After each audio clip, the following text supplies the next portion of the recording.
Right, what we'd like to do is animate our pool ball to make it a little bit more interesting.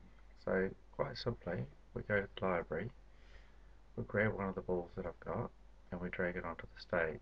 So I'm bringing it to the left of the stage. Close the library.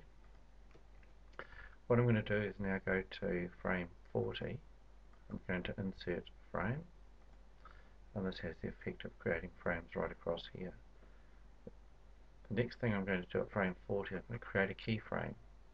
Keyframes are quite special frames because they allow us to do things between various frames. Do some special actions. At this stage, you'll see that if I move the slider across, nothing changes. So I'm now at frame 40. I'm going to move the 10 ball across the other side. Now at this stage, you'll see that this keyframe here says that ball number 10 sits over here. As I drive it back, you'll see that the area that I've got from here to here indicates that the ball stays to the left hand side. So now what I'd like to do is actually set it so that the ball is going to move from here to here, not just jump like when I go like here to here. So I'm going to get it to move smoothly. This is known as a classic tween. So we right click on the area between the frames 1 and 40 and we go classic tween, create classic tween.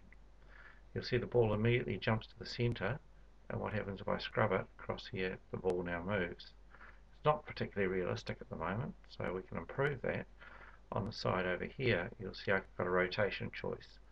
So I'm going to go with the rotation, change it to clockwise, in other words counterclockwise.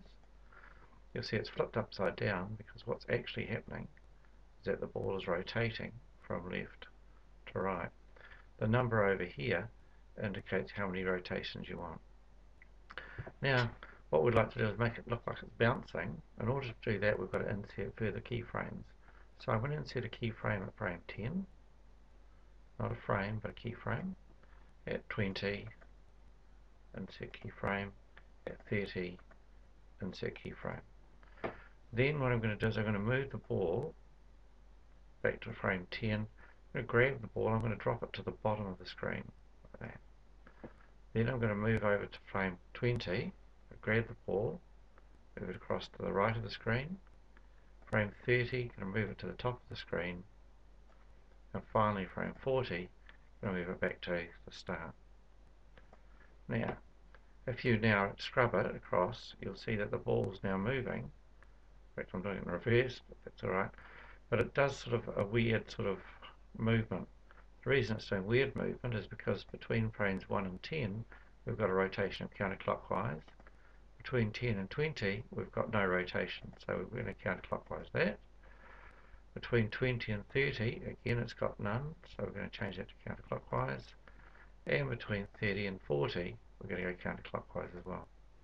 So now when I look at the pool ball, you'll see it now rotates as I move from left to right. And that's it. You've actually created an animated pool ball.